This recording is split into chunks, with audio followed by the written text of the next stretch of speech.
Tshisekedi n'a jamais été de cet avis-là. Bon, si aussi moi je dois dire un mot là-dessus, moi personnellement aussi je n'ai jamais été de cet avis-là, parce que l'opposition est plurielle. L'opposition, on ne peut pas imposer à l'opposition base à la ensemble pour qu'il y ait une élection. L'opposition était toujours plurielle. Moutoumouta Kendara n'a pensé naïe, Moutoumouta Kendaka. Non, c'est pas une imposition. Imposition, c'est la kaka. Et ça la l'omate. Imposition peut causer à la tacite. Quand vous revenez trop sur un truc, et qu'il n'est pas dans moi logique, mais comme tu l'as dit. Donc, au départ, besoin pour les base à l'ensemble, base à longo. Mais les nécessités des alaki n'ont été. Parce que même, sondage, il y a un groupe d'études sur le Congo effectué par la maison Bercy et là qui sait clairement qu'on n'a même pas besoin de ça parce qu'à lui-même Félix était allé avait 36% de voix suivi de Vital Kamerhe qui venait avec 17 et Chadari le candidat du FCC avec une 16 pour que les autres bakaboulons va bientôt être déjà ça présageait qui devait porter les combats. Tu vois? Et ça, tu as un groupe de 7 wana, il y a qui na corrigé dans groupe de 7 wana, na idée même, il y a président Félix. Tu vois? Au Basala qui même au départ, il y a les 7 wana, besoin wana, et ces manifestants qui ils sont partis. Et il s'est passé ce qui s'est passé aujourd'hui. C'est une histoire, c'est derrière nous. Bon, s'il faut répondre là-dessus, effectivement, le président a signé. Aujourd'hui, il a évoqué ça clairement. A évoqué le concept à Dol, éviter Dol les alliés, manœuvre frauduleuse, contractant mon corps au sala, tant boyokani, pour pousser bonne foi, il y a contractant à l'erreur, tu vois. Et ce qui est produit a été produit, la base a réagi. On a continué la question. Nous, à l'UDPS, le principe est connu. Le fonctionnaire a une pyramide renversée. Tu vois, tout ça, c'est qu'on est parti de Zalara. Hier sera lobby, en tout cas, c'est. Une mot d'ordre des Arabes. Tu es biso de fonctionnaire bon côté. Biso Zalara, faut me tout démontrer. Tout démontrer que tu fonctionnaire bon côté. C'est même mon acquis. À l'issue même, il y a finalité, il y a travaux de Genève. Le président de l'évêque option, il ira à convaincre base naïe. Quand la base a dit non, à se plier. Et c'est ça notre force. Hypothèse comme quoi les a influencés par Baron Moro parce que à la base Félix Akindagi a l'idée que Kuna, c'est-à-dire c'est lui ou personne d'autre. Il y a une raison pour laquelle Erazala qui désignait solo la mine à niveau à l'écolo pour baser influencé pour retraîner à Bango et sous-bassement. Non, il était de bonne foi, tout le monde a vu. En tout cas, moi déjà je pense que ça appartient au passé parce que ça focus. Et ça, Genève n'était zali bitumanabiso et bitumanabiso zali. L'UDPS est né des pères fondateurs na yango. L'UDPS est sa conséquence, il y a l'être parlementaire. Comment qui peut aller qui dictature té, balinga qui progrès social et ça, balinga qui démocratie et ça. Tu vois, comment l'être on a tiré l'eau, l'être le baraboé. Et ça d'actualité. Et on aime tout ça qu'on incarne même notre raison d'être. Donc les lots tout ça focus. Et nous pensons que les gens ont incarné misère à la population congolaise. Ils ont incarné pas la population congolaise dans le vol, dans la corruption, dans la concussion. Et puis ils ont habitué à devoir renverser tendance le 23 décembre. Donc parler aujourd'hui de Genève, c'est revenir. Il y a une page d'histoire parce que depuis Salamaki Tozo qui yote. Et c'est aussi bien. Si c'est une question qui influence, la réponse maintenant Biso la pyramide renversée. Tu es notre chef, nous t'avons désigné. Le président Félix a été élu au Congrès. Il a été élu au Congrès par cette base-là. Étant enlevé option et que base de monique option, ça ne marche pas avec, il n'a que se plier. Shalom, shalom, peuple de Dieu. C'est votre humble serviteur, l'évangéliste Van Wallis. Alors, je suis venu vous dire que le 1er et le 2 décembre, nous serions aux États-Unis, précisément à Dallas, pour une très grande conférence qui sera dénommée La foi qui produit le miracle. Alors, moi j'ai la foi que quelque chose va se passer dans ta vie. J'ai la foi que l'Éternel Dieu va changer ta vie. Dans la conduite que ma cambo est difficile et comme facile. Dans la conduite que humiliation en Nzambe a la capacité à kolongola.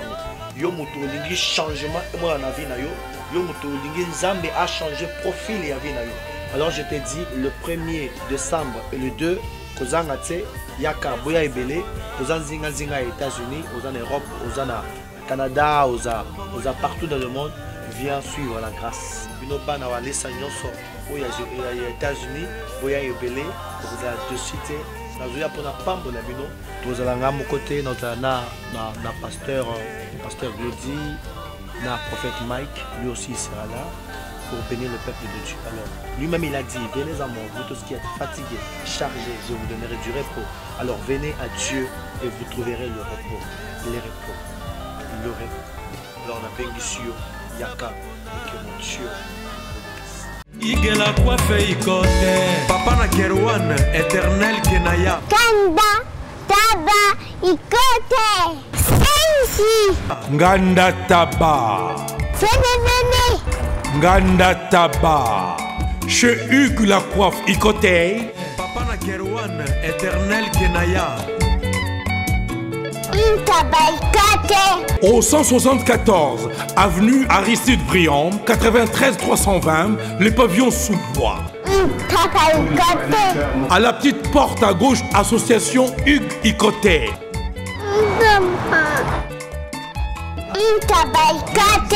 01 41 55 0000 Ntaba Ikote. Descartes Construction et yeah! Fini l'inquiétude pour la réalisation de vos constructions de rêves en RDC au prix imbattable. Grâce à votre entreprise installée en RDC uniquement pour vous, spécialisée en construction, réfection, bâtiments, immeubles, vente de terrains, travaux publics, avec les ingénieurs, architectes qualifiés au prix incroyable. Descartes Construction est aussi spécialisée en luminosité des bâtiments et éclairage public, installation des systèmes d'alerte, intrusion pour des maisons et véhicules et tout d'autres services. Nous acceptons aussi les paiements par tranche au prix incroyable. Pas d'hésitation avec Descartes Construction. Vous ne serez jamais déçus. Pour tout contact, notre email est descartesconstruction@gmail.com.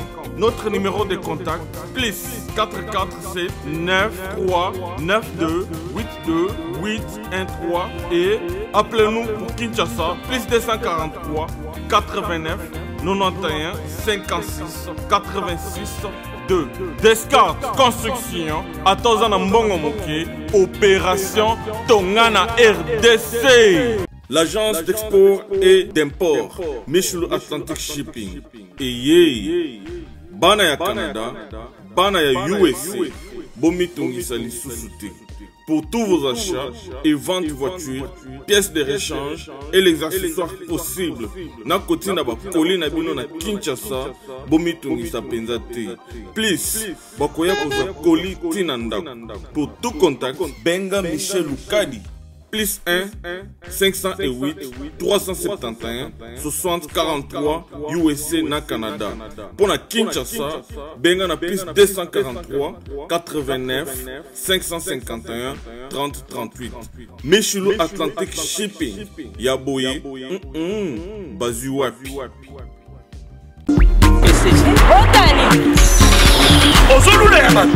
Il y a eu un peu de comme un bon. Na pomade awatoza. Na pomade awatoza. Mais moi c'est la vie okuma. On ligne osoma pomade naturelle awatoza en ligne www.awatozaakrem.com www.awatozaboutique.com Soit appelé au numéro 00 33 75 11 10 975. Bonne adresse, Yakosomba Pomade Awatoza 70 rue Marcadet 18e arrondissement métro Marcadet ligne 4. Pomade Awatoza et Salamina Banamboka Congolais Nabanzete Yamboka Congo Boke Banapirate pour la COVID Sabamole, Mupende Sinapetolo. Somba gamme ya pomade Awatoza Masse yango na ba parti oyo lingi vimba. Sima ya 3 mois on suit résultat. Raf Ngindou, félicitations pour la promotion, ça la pour l'artiste. Que Dieu te bénisse. À connaître pas demander, il n'y a rien en face. Suivez Congo Promo TV avec le PDG Raph Nguindo. Nanenga mabete Congo Promo Raph Nguindo aza mutu aza na mbongo boga aza na bakara danger. Donc mutanzalate. En tout cas, félicitations, merci Sito Oumela. Raph Nguindo, le présentateur de la force créative Congo Promo. Borotos à la force militaire de Congo Promo. Et faites comme moi, allez voir Congo Promo, tv5.com. Donc au nom de Jésus-Christ, nous bénissons le Congo Promo. Avec Raph Nguindo, Congo Promo ne tombera jamais. Piccolo Congo Promo nde. Ouais, balobi Raph Nguindo. Congo Promo toujours, grande puissance. Come on. Congo Promo qui torcos net na film. Congo Promo babundana nango. Raph Nguindo. Congo Promo. What a plus, what a boss là. Mesdames, Messieurs, Bino Baïwotala Rabiso, Boakorda Rabiso, attention particulière à travers le monde parce que la couverture de notre grande chaîne Congo Promo, dirigée par celui qu'on appelle Monsieur l'ingénieur Raph Nguindo, depuis les États-Unis, depuis Dallas, on a les Marathons. Un grand merci pour la confiance parce que grâce à Nayo, Ndeba Biso, tous allés sur le devant de la scène. Merci beaucoup Nayo. Merci mais également à notre partenaire principal, lui c'est le docteur Jeff Ndjadi, les Tétas dans des dieux. Merci Nabinoto en tout cas. Couverture Ezali Bongo na Bandaki universelle. Raison pour laquelle toute la diaspora congolaise avant tout. Parce que chaque fois que nous parlons de la politique de notre pays, c'est d'abord le Congolais qui se trouve partout dans le monde, principalement concerné, mais également d'autres communautés. Comment est-ce que évolue l'actualité ici sur place au niveau de Kinshasa, au niveau de la RDC. Mesdames, Messieurs, l'actualité elle est dynamique du temps, mais également l'information est meilleure lorsqu'elle est prise à la source, raison pour laquelle Bisso, Toé, Awa, to équilibrer le débat parce que ça faisait un bon moment, Toé Makape, on a Bisso, basé de l'autre côté, il y a la majorité, Toé Makape, on a Bisso, Moussousso, basé en opposition, mais basé en avis, contraire à on a Bisso, Moussousso, c'est-à-dire Gopé, à Genève et créer de double tendance, tendance il y a Fayoulou, na tendance il y a Fachi, raison pour laquelle tout ça, une série d'émissions avec notre frère Daniel Safo, on a PCP, Clan de Place Azali. C'était tout à fait normal, tout équilibré les solos, tout Mbappé de Konabiso Moko Yakou, quand il y a UDPS, Nangambo, Yafachi, de manière à ce que le débat soit équilibré parce que Bissot est censé être au milieu du village. Mesdames, Messieurs, Naloba Mingité parce que Mitunaka Rezepa Nangai, Nazui, ba question, et belé à chaque fois que j'annonce une émission. Notre invité juste à côté de moi, tu es tout côté na base parce que tu as manqué à postuler à niveau pays commune Kinshasa sous le label il y a RDT UDPS Fachi, les mots tu es sur la naïe. Mesdames, Messieurs, tout continuer. À tout de suite. Nasegigra parce que Marambaroto n'a pas des alliés, mais bon, ça a suffisamment éclairci.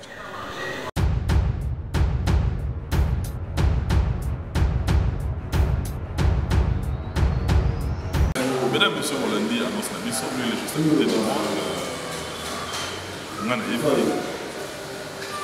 tout cas, il a mal sauté l'émission de la mission. On a beaucoup de monde ailleurs,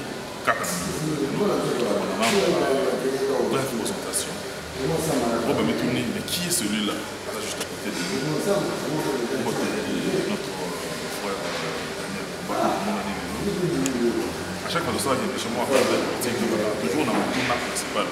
C'est-à-dire Boni Yomoko, et puis comment ça va dans le pays. Merci beaucoup. Comme tu l'as dit bien, par rapport à la bouteille d'un maïlo, je suis allé au combat, je vais directement parce que je suis toujours justement dans le monde de l'Est. Je suis aussi au sein du cabinet, comme le cabinet du président Félix, comme étant conseiller économique.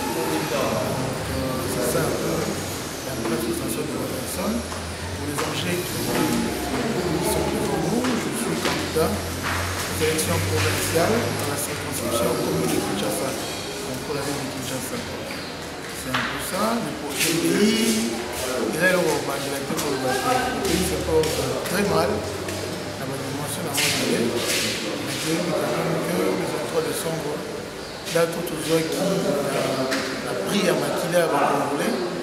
Autofixé en cause avant alternance, on changer en sachant. Sinon, pour moi-même, je le porte à merveille. Tout fait. Merci beaucoup, Daniel Bamba. Je crois que nous avons tout voté la question de la parce que notre couverture est pour ça. Depuis quelques jours, nous tous les arabes, parce que nous avons l'annonce de l'annonce qui va censé être au milieu du village. C'est-à-dire que vous, à la montée, il y a monté dans la partie critique. raison pour laquelle il y a plus d'horizons que pouvoir remarquer. On est sûr que Genève a beaucoup de tendances. Il y a Marambe Mimi, faire un avis sur Safou, raison pour laquelle l'équipe est dans sur le pour le compte, il y a eu des pièces Fachi, tout sur la peine, parce que Mito n'a déjà des années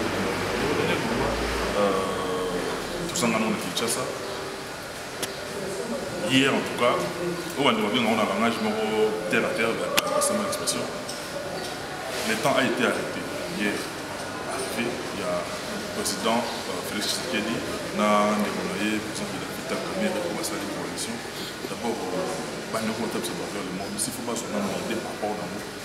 Analyse de nous, d'abord, en tant que conseiller, d'abord, il y a Félix Tshisekedi, puis membre, il y a eu des places. Non, mais c'est pas imaginer, les jeunes nous sont.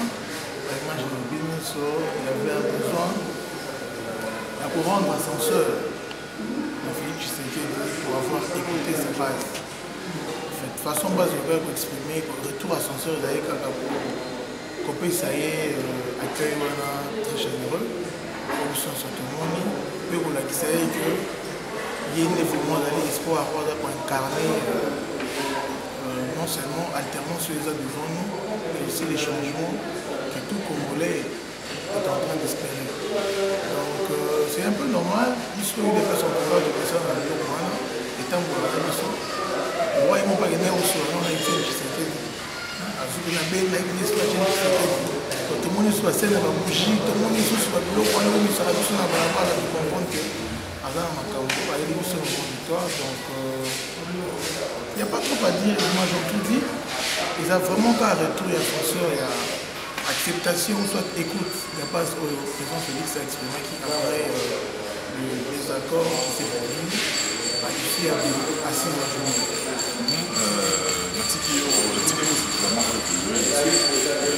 Napondo à la balle. On avait une raison pour avoir. La zone de moi, c'est le niveau Genève, les Polonais n'ont pas. Le président de Bino, je cite M. Félix Tshisekedi. Alors, moi qui a Bino, base naïve, c'est-à-dire Bino va tout besoin de la structure, les a configurés. Na base naïve, le bâti pour le retenir comme ça. A signé tout bonnement. Mais à la fin, Bino va tout sur Awa, c'est ma base Awa. En ligne des mires, le secrétaire général Kaboul, je vais l'humilier sérieusement, si à combien de verres pour que je puisse puis le mot personnel. Nous faisons raison de la marque en boucle dans deux alliés entre la base et le leader qui produit de l'influence sur l'autre. Non, mais en fait, je vais essayer de faire un rectificatif.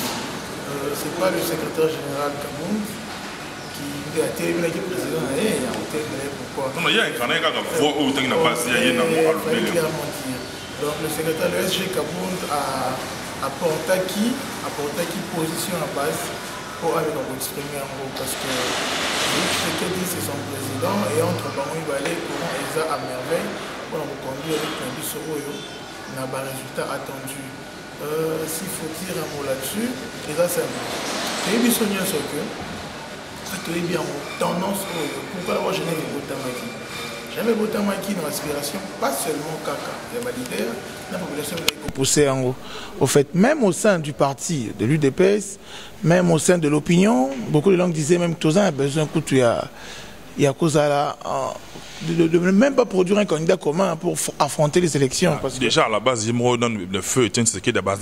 D'accord, comme candidat désigné candidat. Oui, le fait. Code MM13 et puis code MM14. Papa, bonjour, tu vas te m'abarquer. Papa, nini ngoza kuyima boy. Kasela pour mon bakanga. Yo comme mon yo yo zibe service. Ah on est zibe service. Tout le monde a la servi. Et comme ngai. Ngai kunz. Yebisa kunz. Lou. Puisque zibe service na janvier, dans un cas d'Angola.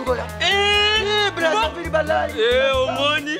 Kuzanga kuiba jaili we mbimboneo. Na Brazzaville. Toza pelisusu wana ZB service bato ebele bazokufa mpo na baagence. Voilà. Agence ya si na Europe mobimba bato bofani na France bozokokende na Rennes bouti Lausanne boke na Rennes botie biloko na bino bozalaka na Paris Rennes biloko wana nyonso to eza koya. Non papa, aza mundele te Congolais lokola ngai na ye. ZB service papa balekaka mpe serie boye. Merci. Kosanga mwandamo. Merci.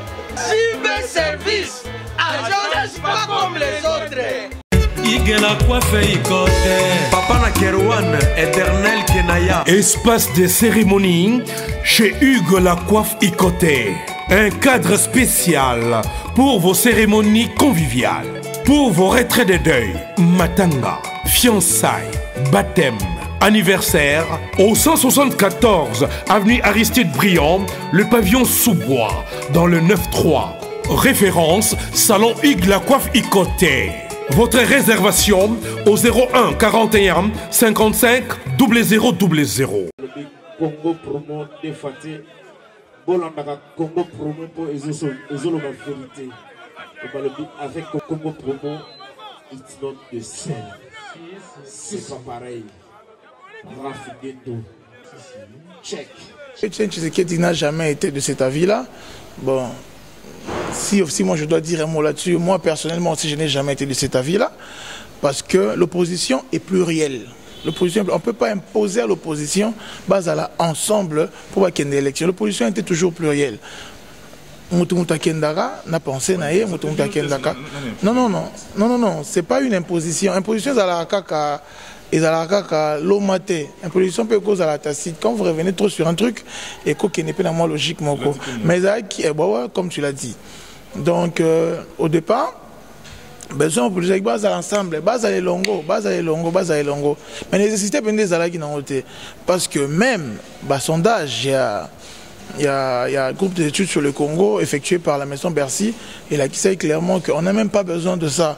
Parce qu'à lui-même, Félix était allé avait 36% de voix, suivi de Vital Kamere qui venait avec 17 et Chadari, le candidat du FCC, avec une 16 pour que les autres Bakaboulon va mieux éthique à la Kiwana. Déjà, ça présageait qui devait porter les combats. Tu vois? Et ça, il y a un groupe de 7 ans, il y a une correction de groupe de 7 ans, au fait, idée même, il y a le président Félix. Tu vois? Même au départ, il y a les 7 ans, besoin, et ces manifestants ils sont partis. Et il s'est passé ce qui s'est passé aujourd'hui. C'est une histoire, c'est derrière nous. Bon, s'il faut répondre là-dessus, effectivement, le président a signé. Aujourd'hui, il a évoqué ça clairement. A évoqué le concept à Dol, a évité Dol les alliés, manœuvre frauduleuse, contractant mon corps ça tant boyokani pour pousser bonne foi il y a contractant à l'erreur, tu vois. Et ce qui est produit a été produit, la base a réagi. On a continué la question. Nous à l'UDPS, le principe est connu. Le fonctionnaire a une pyramide renversée. Tu vois, tout ça, c'est qu'on est parti de Zalara. Il sera lobby, en tout cas, c'est. Une mot d'ordre des Arabes. Tu es biso de fonctionnaire bon côté. Biso de la forme, mais tu démontres. Tu démontres que tu fonctionnaire bon côté. C'est même mon acquis. À lui même il y a finalité, il y a travaux de Genève.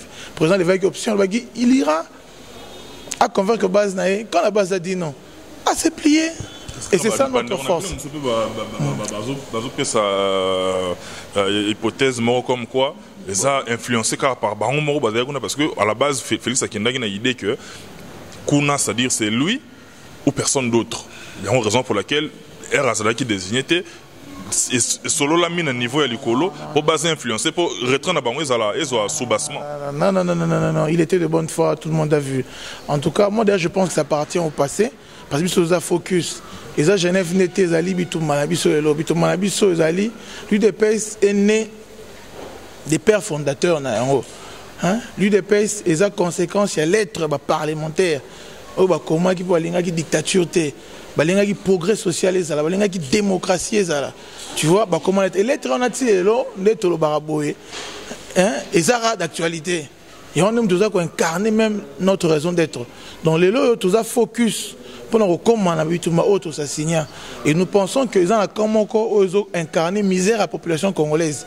Ils ont incarné passe à la population congolaise dans le vol, dans la corruption, dans la concussion. Et puis ils ont habitué de voir il y a renversé tendance le 23 décembre. Donc parler aujourd'hui de Genève, c'est revenir. Il y a une page d'histoire parce que depuis Salamaki Tozo Kiyote. Et c'est aussi bien. Si c'est une question qui influence, na répondre maintenant Bissou sa pyramide renversée. Tu es notre chef, nous t'avons désigné. Le président Félix a été élu au Congrès.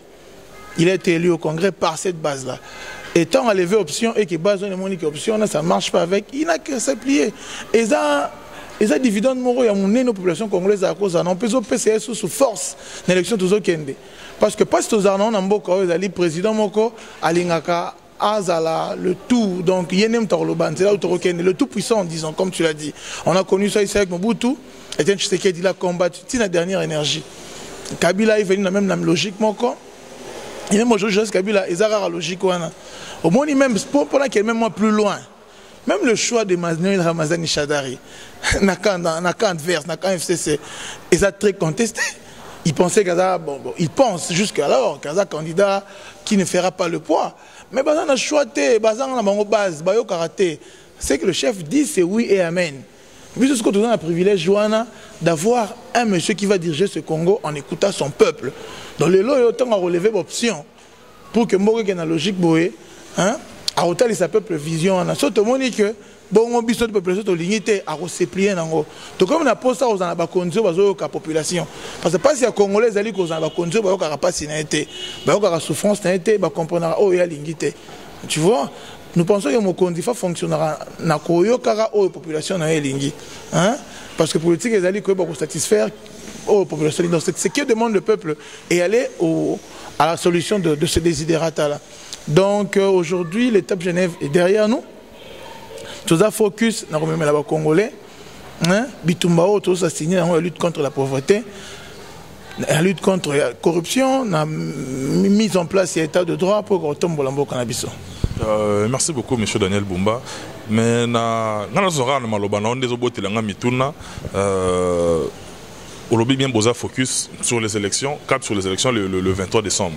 Mais élections eza narobi bandene. Ezo qui est dans deux sens, c'est-à-dire jour où on a est-ce que vous avez préparé à s'attendre à tous les résultats? Beaucoup qui gagné, tout comme beaucoup qui paient, qui perdent. Vous avez déjà préparé mentalement la contestation. Oh papa, élection yo réponse est à mon corps. Aujourd'hui tous non sérieux. En tout cas tout Congolais est pris de bon sens. Hein, Congolais a raisonné malam. À la place de payer sa confiance encore dans le régime finissant. Parce que aujourd'hui bazo battre élection au nom de la continuité. Ce que tu continuer nini. Il y a eu rien. 5 ans de modernité.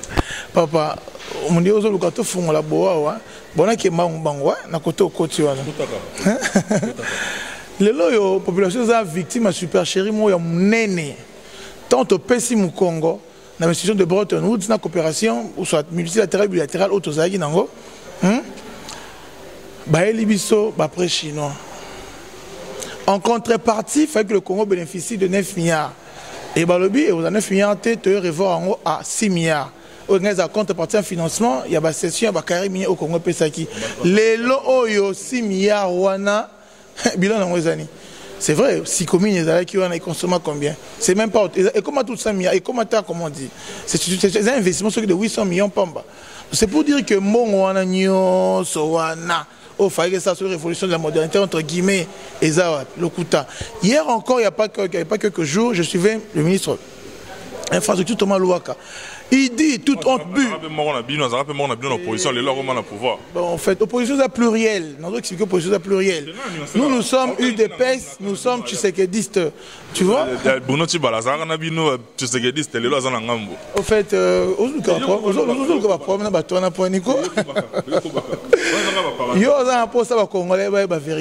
vérité c'est que les lots 6 milliards de contrepartie, il y a 40 millions de CD et une place qui Thomas Louaka se permet tout en but de dire que s'il a 300 millions de dollars, tu réseau de Mambotel d'infrastructure à la partie ouest du Congo. Mais ça, excuse-moi un peu le terme.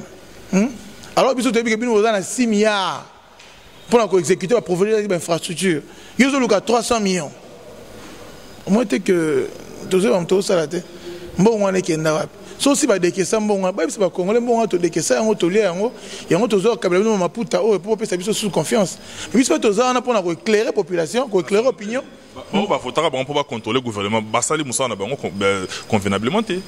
Bon justement c'est ça interpeller bango ba pas rendre bon par contre mais eza au fait ezali car majorité tata le loto atele ba lobi yango hein le rabango bazé belé ba c'est tout fait mambo comme on était comme kona elo ko mabenga nini ezalaka ceux qui bapesi motion ekoti après ba na motion mofion wa benga ceux qui non moi je fais quand on défie le ministre mais il y a ils ont wana pour remettre en cause la motion qui staka le terme viendra je te le dirai ici d'ici peu donc mboka ils ont besoin de la éclaircie ils ont besoin kende liboso tant bateau bazar oyiba bon même ils allaient allouer na financement yo quand c'est pas congolais va passer sous confiance et là qui c'est que les loyo neto qui na élection yo bateau ça pour ça alternance ce peuple était pris vraiment d'alternance et quand on dit alternance il a été que passation de pouvoir entre dans un camp et là qu'est-ce que ba congolais bazo c'est là pouvoir ya bon na boka Félix Tshisekedi pour bako même ba on la démocratie il y a comme ça vous avez fayolo olobi bon en fait hier tout a été clair. Tout a été vu, les Congolais ont vu celui qui incarne l'espoir. Parce que l'élection, au-delà de tout, ils ont fait la popularité. Il y a un faille à la démocratie. Démocratie, popularité, ne moutou exige Jaka, moutou a pouvoir. Donc ils ont le plus grand nombre. Tu vois? Donc nous sommes populaires, c'est même pas à discuter là-dessus.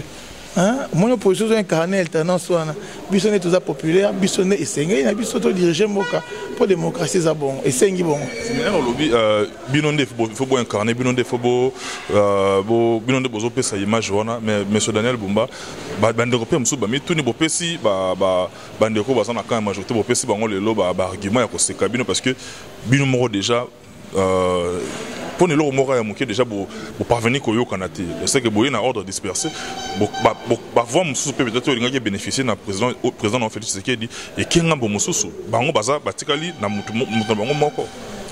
Merci bien to me rappelle un éclaircissement là-dessus hein na ndinga ba tendance électorale en ezo kende au moins le sotali configuration à Congo sotali configuration à Congo bon tu éviter un peu les régionalismes les tribalismes hein, pour ça bah mon autocombattant au sein de l'UDPS mais la réalité c'est que et dans la bateau bande qu'on a vu so bazai qui au bazar plus sympathisant pour le palo qui est au sein de l'AMPO bazai qui au ba les options va soutenir des Kabila et ba les va qui option soutenir des Chadari les loyo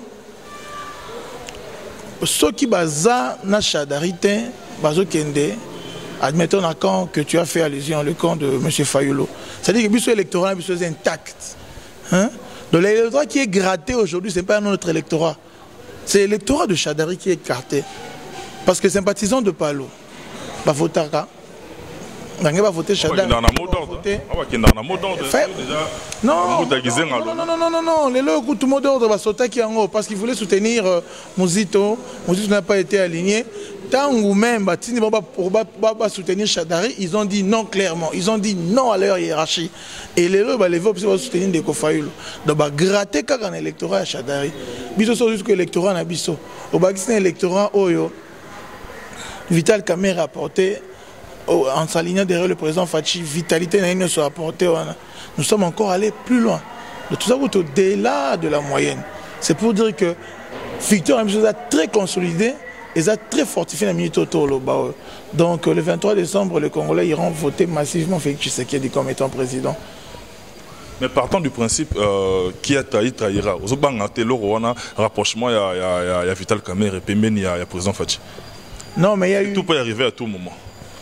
Bon, il y a eu quand même un cadre. Il y a eu. Tout le monde les réseaux sociaux, au cas où le président Félix a ce pouvoir, convention où ils ont lié les deux parties. On a un poste clé pour Vital à sa pointe déjà. Mais ça veut dire que Kobanga, Tobanga, Kaka, peur et un sentiment normal. Ils ont lié Namutu, Nyonso. Mais ce qui est important pour nous, c'est regarder le Congo. Dans le groupe Bazala qui est dans quatre oppositions, ce n'est pas à discuter de la force Yaminene et Ebani. L'UDPS, nous sommes une grande force. L'UNCP est parti de masse. Au bazar militaire, militant, mais on n'a pas de parti politique. Parti les années. Bon, il y a ça, il y a géré plateforme mon bimba, il y a géré BTBL, bah on a quatre. Ok, bon. Les bazar parti politique na bango, on va soutenir. On va soutenir, comment on dit? On est ensemble. Ensemble, bazar parti politique va soutenir ensemble, bazar Moïse. Mais bon, les élections, Balinga va soutenir Moïse. Aujourd'hui, Moïse n'est pas candidat. Bref. Bon, c'est positionné, surtout quand on a quand ensemble, il y a beaucoup de leaders qui disent qu'au-delà de ne pas avoir eu un leader, en tout cas, nous sommes derrière Fachi. Donc, élection, ils allaient leader ou en base. De l'autre Félix a dit que Azo communion avec une certaine base qui est sur du peuple. Or, la majorité de la population congolaise derrière nous et nous sommes rassurés que nous allons gagner. Donc, pour nous répondre à la question au sujet de M. Kamere, ezali Congo total intérêt à Congo biso toza ebele bango pe baza parti de masse et union wana o toza nango lelo pour na sauver pour na ba intérêt à Congo ezali ko eza cadre na biso de référence soki ba intérêt à Congo eza sous supporter te to réfléchir par ndenge mususu. Non, c'est fini parce que tu as un peu de temps, mais moi, une des dernières questions pour tous, attends, Pierre Okabo en abysso, pour n'attirer le temps parce que vous avez candidat pour s'adresser à l'électoral parce que tu as suivi à travers le monde. Même à Congo, on a pas fait un fond. Bon, ça a besoin de parole d'espoir. Mais M. Daniel Bumba, quand on a malobano, on a lobé le moro au sein de l'UDPS pour combattre le tribalisme, le genre. Mais quand on a repéré mon proche là, je cite, et puis j'assume. Parce que souvent une émission Oyo, je cite mon ami Daniel Safou, je cite également mon autre ami Makim Kebayo, ça rappelle Nabino, on a pu offrir au moulin pour le président Fachi, les loba, du côté de l'ensemble, beaucoup mieux qu'on tire, on a beaucoup mieux qu'on s'entre-déchirer, côté Peter Kazadi a tiré, côté Bango Bazon, aussi côté Nani. Chargé de communication Augustin Kabouya a tiré, parti et a pris en otage par les Balouba. C'est-à-dire Babandi na Balongo le président, Bakiti na Kabund, Bakiti na Kazadi, Bakiti na Kabouya, abi parti zali entouré na Balouba. Mais yo zape moko ya baoba sana katia ko ya comité réseau diriger le parti. Yo posa muluba. Je m'attope. On est IDPS na expliqué que on awa ezali parti ebotami na bato balingaki bazalaki contre un système bakomi lettre wana nde kenda ti na création UDPS etambo na clandestinité bana Congo epele bakitisi makili na bango mpona komba UDPS. Donc UDPS ils ont incarné ba valeur bato bakutani autour de certaines valeurs tant que tu dois porter sur ba valeur wana te c'est normal que ça sonne biso te pas biso ba net moyibi. Il a fallu que tu partages le cosso. Il a fallu que tu partages. Ah bon, c'est qu'il faut tout. Mon ami soupe, balambi soupe, tam soupe, balambi adepte mon sous-soin. Pour soupe dans la rana comme on était. Soupe dans la bassin belé et kaboma. Banzunga belé lambamaka. Je n'aimerais pas vraiment s'attarder à ça. Moi, je suis le conseiller économique de Félix Tshisekedi. Je suis. Mon nom est Daniel Bumba Lubaki. Donc je ne suis pas Moulouba. Je suis au sein de l'UDPS depuis, comme je l'ai toujours dit, même pas comme je l'ai toujours dit, et c'est vrai, avant l'âge de la majorité, en contradiction avec les statuts de ce parti. J'ai cru à ces combats, je suis ces combats presque toute ma jeunesse jusqu'aujourd'hui. Même ma famille n'a jamais accepté que je sois dans cette histoire. Comment on a pu comprendre qu'il y a Oezavoanae et ils m'ont laissé faire ce chemin. Et ils me soutiennent aussi maintenant là.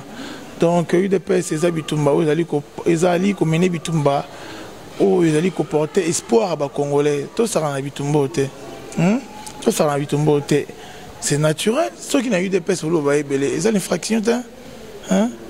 UDPS, ils ont un lingala. Ils ont parti, ils ont un Tokobo, c'est un peu réalité, les partis politiques, les élections ont un caractère tribal. Il y a eu des personnes qui s'inscrivent à voix, il y a qu'à combattre les anti-valeurs. Tu vois, aujourd'hui, à l'UDPS, il n'y a pas que les Balouba. Tout ça, l'interfédération, ils ont une structure non officielle. ba groupe linguistique nyonso okomona koto bato lingala baza bato swahili baza bato chilo bato kikongo tosanga nyonso mpona bitumba oyo donc balégation wana se tirer tirer soit comme ils veulent mais Congolais va comprendre que ils ont bitumba eu de peste. Le directeur de cabinet de quoi c'est de président Félix, monsieur Deo Kadia, il est du Bandundu. Cadre belé au sein du parti, le secrétaire général adjoint, monsieur Ten, il est de l'Équateur, madame Boyata, il n'est pas Moulouba. Je peux en citer encore beaucoup, comme à Titan, il est peut-être 5-6 ans à Congo, on a des arguments, moko. Il y a pas d'amitié, tout ce qu'on pardon, tout le bien en Botali Congo, c'est important pour la Tomatisambo. Équipe à basket qui est au bêta, balou bazaï combien? Pas à Congo, et vous avez dit que Togo CP au Congo. Sauter l'équipe nationale là-bas et là. Bangala baza combien? Est-ce qu'on en parle? Le Congo a besoin de ses meilleurs fils, de ses dignes fils pour apporter Magambo Européen, ça y est, fierté. Tu vois? Autant la bonne équipe nationale, le coach Ibenge, il est de l'Équateur. Bolassi de l'Équateur. Bokila, Botaka, comment il s'appelle encore? Celui qui joue à l'SV Club. Je profite aussi pour encourager l'SV Club pour la match retour. Je pense que vous allez fort pour la Makassi pour lancer la remontada à Coupe Tikala. Comment il s'appelle encore? Milieu d'International Moulaï, on a avec Club. Ngoma. Ngoma, Mpunga. Bompunga, c'est l'Équateur. Les jeunes Bompunga. Donc tu te rends compte un peu. C'est pour dire que tu as mis ça pour bazar côté moko. Non. Surtout autant objectif faisani basangani pour batombola Congo. Donc ceux qui les organisation Moïsali, bandeko combat se retrouver belé. Turbo organisation était pour ndeko à Congo se retrouver belé. Total la ba idéo pe pro ligne bazali comme une carte association pour que et porter la valeur à Congo likolo. Donc argument on a des arguments autotiqués là, on vraiment ba faible d'esprit. Congo ici est les cap il y a tribalisme. Et pour ça il m'a makasi. Bien que nous en payons encore n'a pas poche pour résistance ces alliés mais tu pousse à mon musique parce que moi ma grand-mère me dit qu'il y a un beau chaos et qu'il y a ça maintenant pour m'endenga bekolo même ba quartier au Vanda bandero pour m'endenga pour en termes avicoles mais le ça a sauté quand Luka batabando ndo bakenda batete la mile bana commune à Kinshasa chango rona zana bato mususu dans c'est les mbao ezali mingi ba Congo mais c'était au fait le rana sala bongo par rapport au tribalisme non c'est le régionalisme mais là et ça va valeur mon toujours bon ça mon élu des pestes ils a faire des lances pendant bon ça va valeur ya bon. Merci beaucoup monsieur Daniel Bumba liloba ya boka boni pour parce que Tourouya à chaque factualité évolue Tourouya peut mener non pour tout mais un petit peu j'étais né à choc d'idées, j'ai la lumière. Mais pour Nalelo, et puis adresse-toi à tous les Congolais, où qu'ils soient à travers le monde. Bon, c'est-à-dire aux Congolais, il y a autre chose à Nankaka. Bon, peut-être ça coïncide un peu avec la nouvelle plateforme mise en place qui est cap vers les changements. Tous à la vraiment on a cap sur les changements. Parce que Mboko peut souffrir mingi. Mboko tout le monde le tellement trop que tout le monde a déjà vérité. Tu vois? Or c'est une vérité. Les lots Mboko n'a pas cet exemple moi qui est. Les lots qui est automobile qui est vers l'électricité. Donc on a mis tout cas oh il y a l'électricité. T'es dans on a mis tout cas les OK c'est quoi cobalt oh ça a mis tout cas on est beleza na Congo. Et l'entreprise est awa, même en termes de part de porte spécifique qui est yebanité. Et là c'est que n'a pas exemple pour l'accès que Congo a la potentialité à aucun délicolo. Donc tout ça tout chapena esprit dans l'élection où bah bazali banda ba motiver votre carte va voter pour les changements. Et je pense que alternance peut que pousse en Mboka est incarné par Etienne Félix Tshisekedi. Pour moi Etienne Tshisekedi a son kaka ya za icône. Donc na ba bazali awa na kati ya Congo ba Rolanda vidéo yo tous se mobiliser tous à la casse de surveillance électorale tous éviter hold up électoral et salema au voter au perdre peu le remonter tu vas déjà na ba passe dans sa micro au tika libando de la ti PV robima pour te ba bon ko contrôler résultat au na ba urne donc Congo à venir na ngweza libyen biso bana mboka o to ça l'effort que tout tombola on pour tout ça fierté na. Merci beaucoup monsieur Daniel. Merci en tout cas Congo Promo et à Joe Matope. Merci beaucoup. Tout est bien qui finit, bien dit-on. on est pratiquement arrivé à la fin de cette émission. Si vous avez aimé, dites merci à celui qui est derrière la caméra. Petit Nangaï, ingénieur Cédric Bakamana, professeur des élèves, les Lazo filmé Mena Bapunda. Quelle intention! Merci beaucoup en tout cas à vous tous qui nous aimez, à vous tous qui nous faites parvenir en tout cas vos conseils. En tout cas, on en a énormément besoin pour faire avancer ce travail. Le numéro qui est affiché, c'est notre numéro personnel. Les remarques, les suggestions ainsi que vos soutiens, on en a sérieusement besoin pour faire avancer ce travail. On a commis Nasuka, pour les Maroc, comme la Rabie Sauté, on a peine à ça dans un clin d'œil particulier. Na Oyabiso, en tout cas, Kenkairi, maman, Janine Kalenga. Donc sur l'avenue du commerce, on a non loin, il y a Bokassa. Au moins, on a Kenkairi, maman, Janine Kalenga, ceux qui ont commis, c'est-à-dire tout ce qui concerne la construction. De partout dans le monde, parce que nous sommes dans les Sabinoté.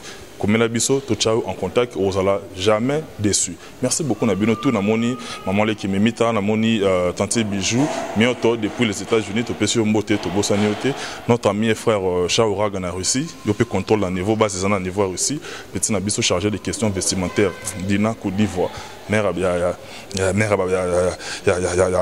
petit Nabiso, son amoni, Dina, il faut un monde en Pichu, Pichu Nabiso, Pichu Makasi Bof Nabiso, Tulingako Yamato, Sœur Nabiso Pemoro, maman sociale, Amiti, Malotama, Narobosa Naopete, Napesi, grand merci à Batonyon, Jos Chingoma de Liverpool.